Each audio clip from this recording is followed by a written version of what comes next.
Good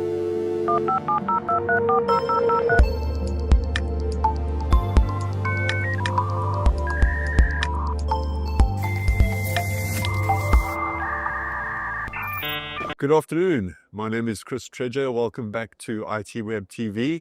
We are coming to you live from the ITWeb Security Summit in Johannesburg.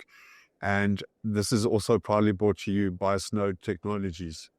With me in the studio, I have Kudakwashe Charandura.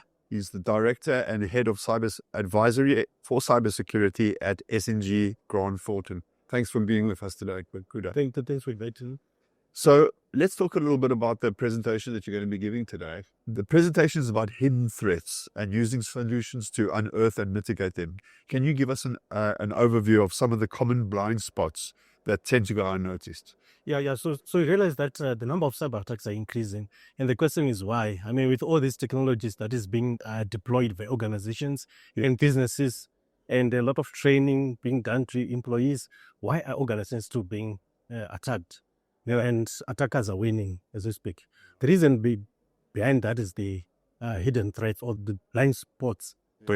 Yes. Some of the examples are shadow IT. Shadow IT has actually been escalated with remote working. Suddenly, I'm working at home, probably even connecting from my own devices or my own little network using Wi-Fi routers. I can deploy or install any software, which, if unmonitored, can result in threats. Another blind spot that can look at is unmanaged devices. That is including your mobile devices. People connect to the network through many flavors of mobile devices. Yes. Another one that you can think of is the risk of a reliance on automated solutions. There's no silver bullet or there's no technology out there right now that can protect organization 100%. Right. You still need to monitor the technologies. Have people monitoring what reports that they're generating, could be exception reports. If you are patching your system, are you monitoring to ensure that those patching systems are patching all the systems? Right. If it's vulnerability assessment, are you scanning all the devices in the network?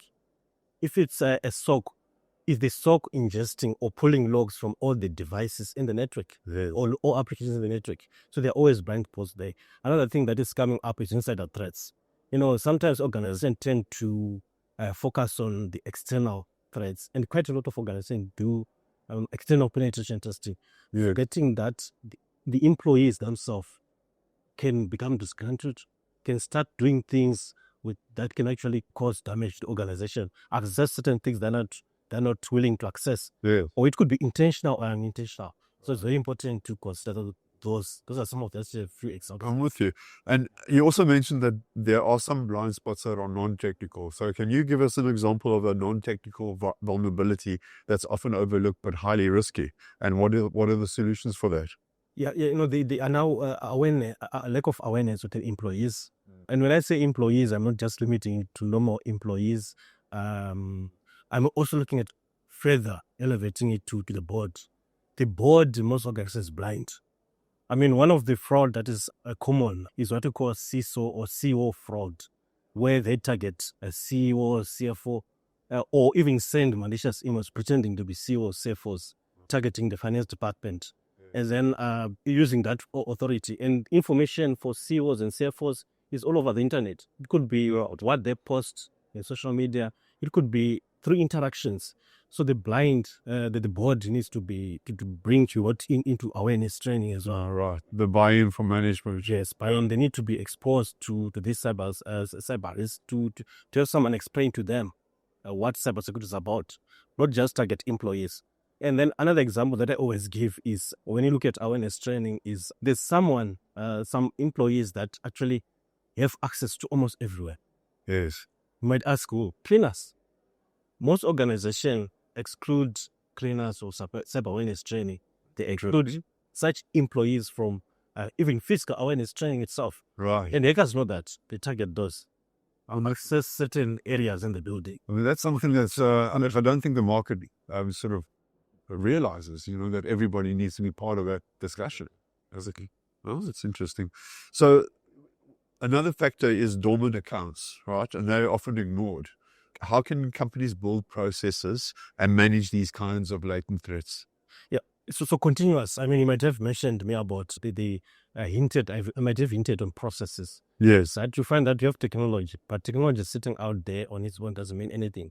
Right. I can give a simple example.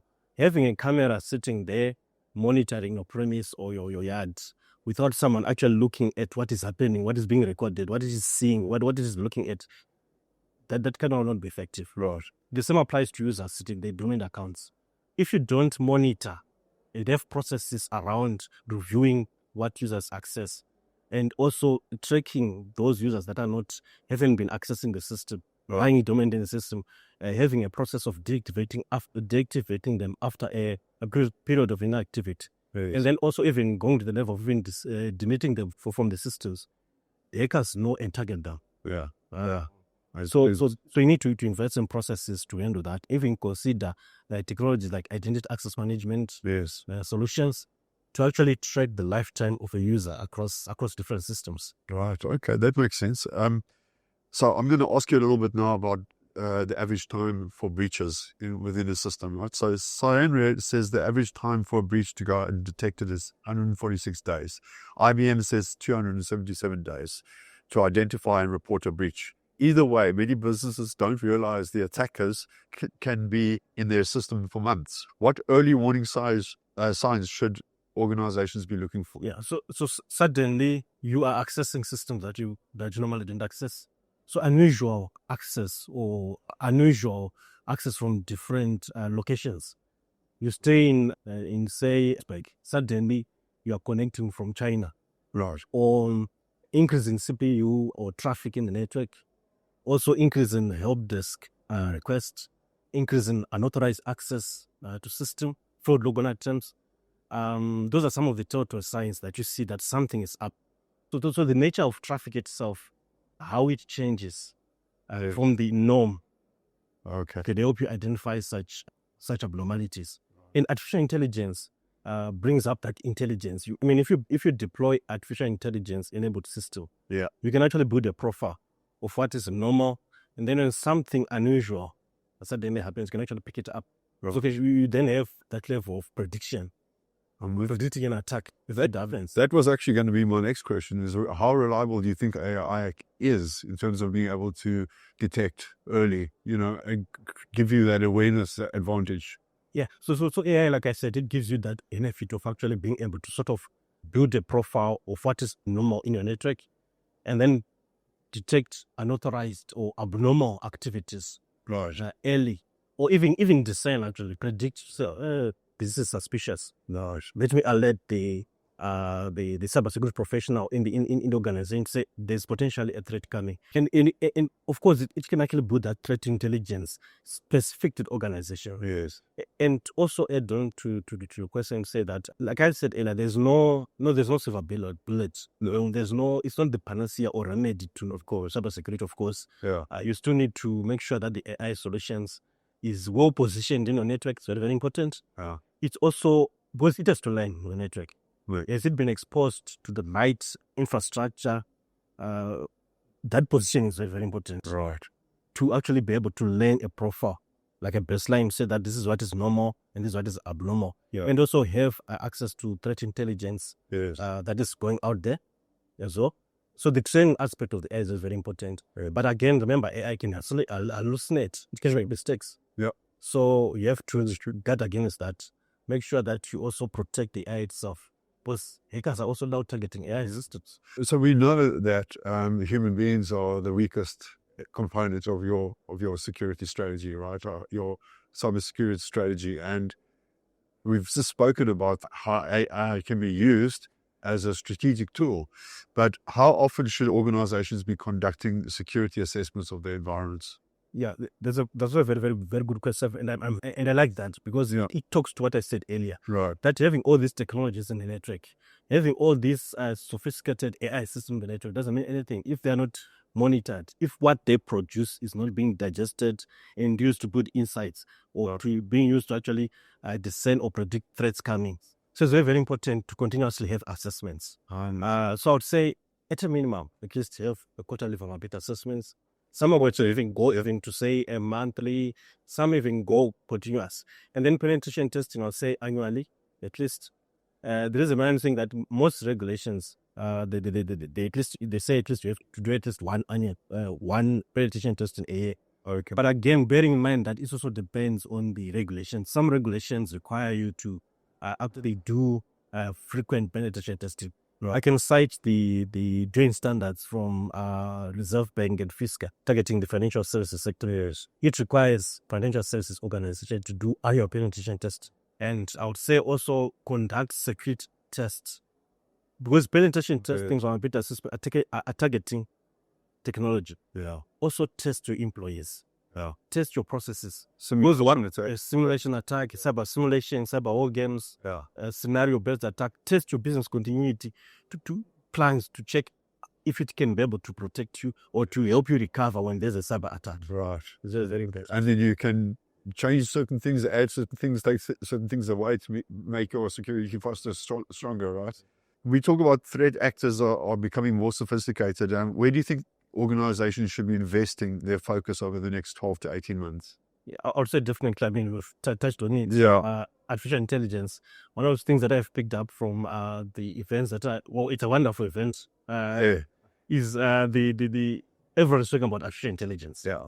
Yeah. And the hackers are also using artificial intelligence. They're creating artificial intelligence-based malware. They're using creating deepfakes. So I said that it's very important to invest in artificial intelligence. Right. Invest, of course, in cloud security, laws and regulations, things like your data privacy. Yes. It's very, very important. It's coming up. Digital identity, identification, all those things are coming up. I would say that links to data privacy, technologies like your identity access management is very, very important. Yes. To invest in. Zero trust is very, very important, especially considering the remote working. Right. People are connecting from anywhere to the organization. Yes. So it's very, very, very important to have that solution to actually verify and minimize where people can access from. Okay. But verifying and making sure that where they access from is verified. Yeah. So that makes zero trust problem basically builds around that continuous verification. If you connect from a device, it verifies and confirms that it's actually you. So that is very, very important. Okay. So one of the a really hot topic at the moment, or one of the sort of conversation points is about management buy-in. Now, we mentioned management buy-in earlier on, but do you think that cybersecurity really has it really is a priority amongst your decision makers, your board level executives? And if not, what should CISOs or security leaders do to ensure that they do make it a priority? Yeah, one of the blind spots that I'm going to emphasize in my presentation later on, and I mentioned it earlier, is all boards are blind. Yeah. They're blind to cybersecurity. Yes, they know it's happening. Left, right, and center organizations are being hacked. Yes. They're being attacked by ransomware, so to speak, if individuals. Yeah. But they don't understand how it then translates to their business. People start waking up when they face a cyber attack. That's when they start getting investments in cybersecurity.